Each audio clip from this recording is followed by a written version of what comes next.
Namaste students. In today's session we are going to study the next system of rabbit, circulatory system. The circulatory system consists of heart, blood vessels and blood. Heart is pear shaped and it is situated in the thoracic cavity between the lungs. The heart is enclosed by double membrane structure called pericardium. So it prevents from mechanical injury.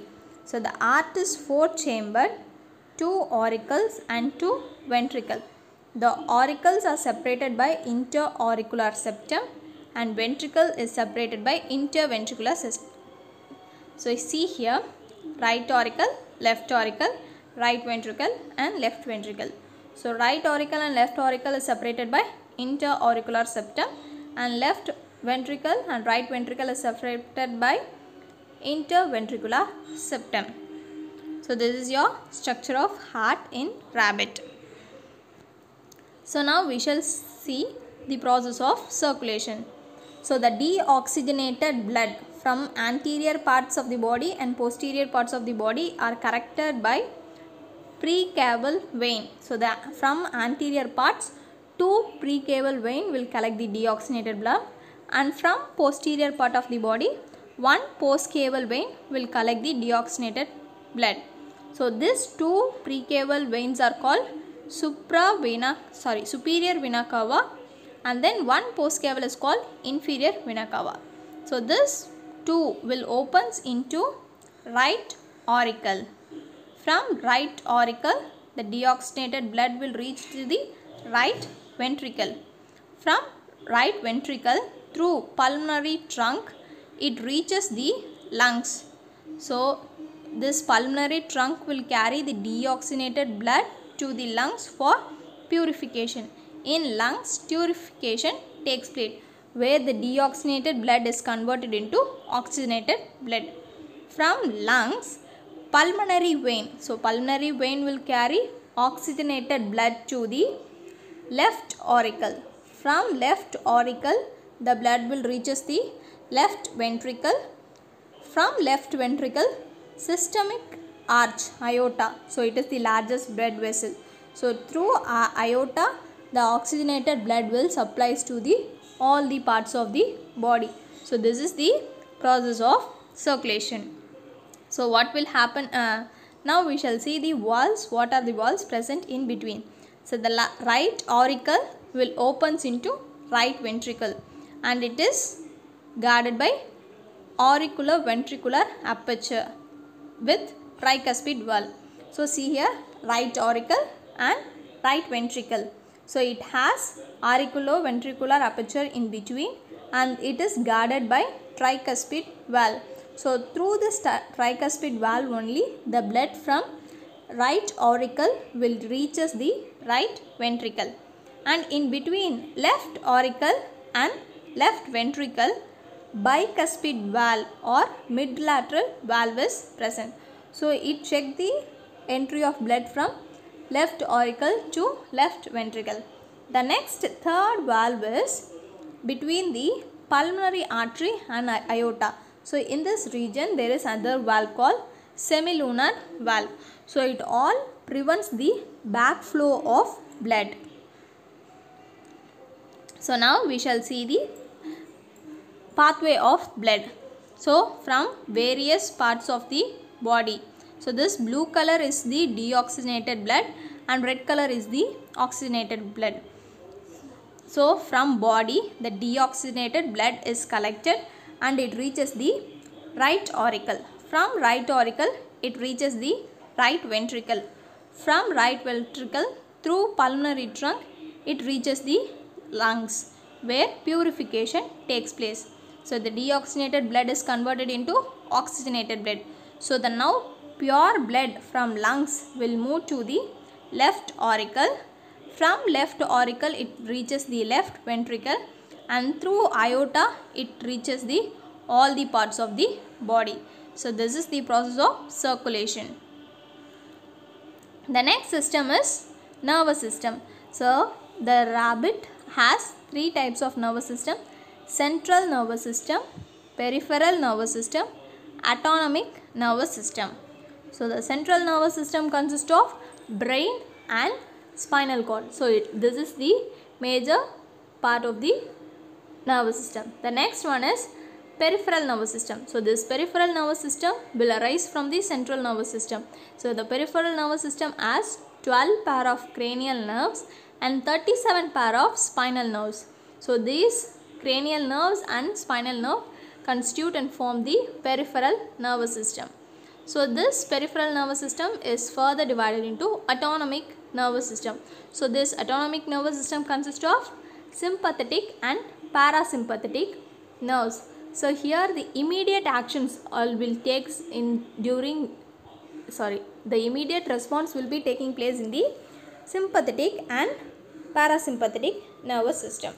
So sympathetic is the active process and parasympathetic is the passive process.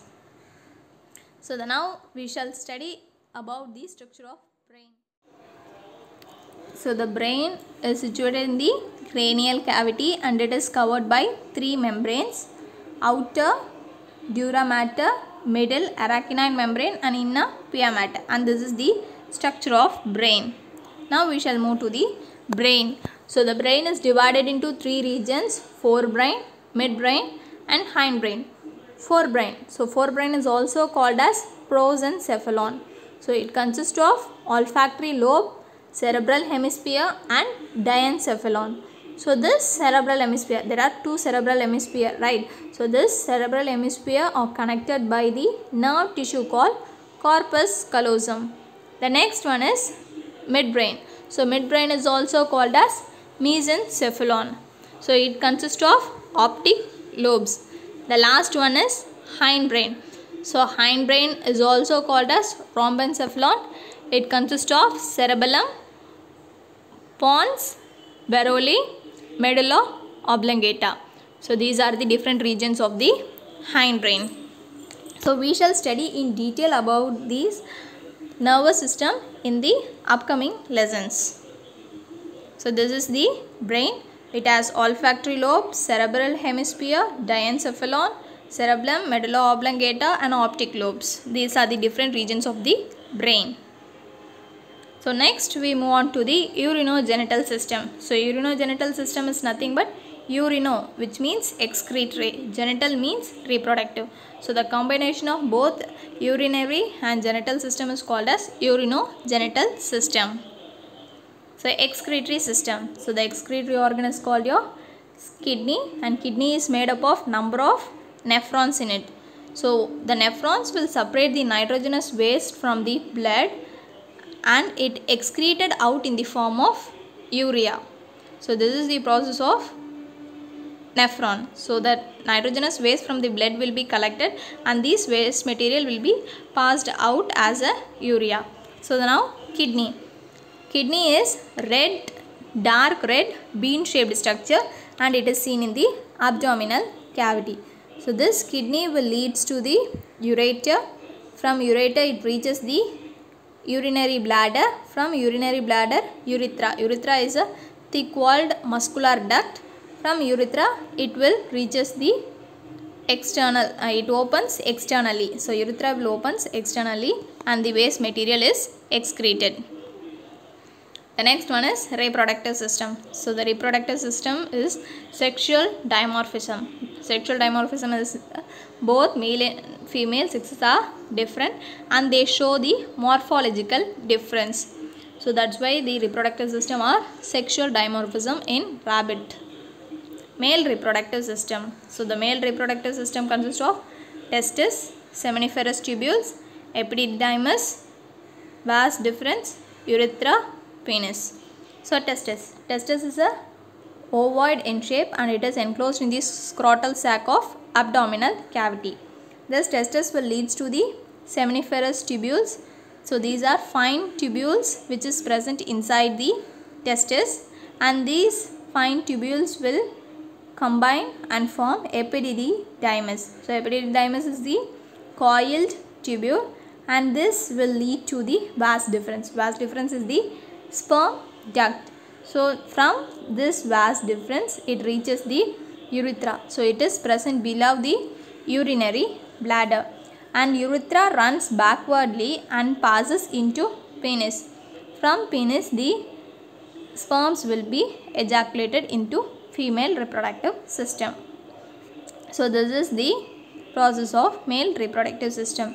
So there are also some glands which helpful for reproduction. They are called as accessory glands.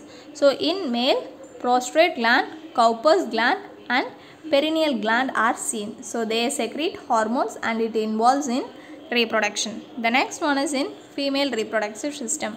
The female reproductive system consists of pair of ovaries, oviduct, fallopian tube, uterus, vagina and vulva. So the first one is ovaries. So ovaries are ovoid in shape, located behind the kidney in the abdominal wall. The next one is oviduct. So the oviduct will they are found attached to the ovaries and then it will reaches the fallopian tube. So fallopian tube is the anterior part of the oviduct. From fallopian tube it reaches the uterus. So uterus is a wide tube and this uterus will join and form vagina. So a common tube is formed by the union of urinary bladder and vagina is called the vulva.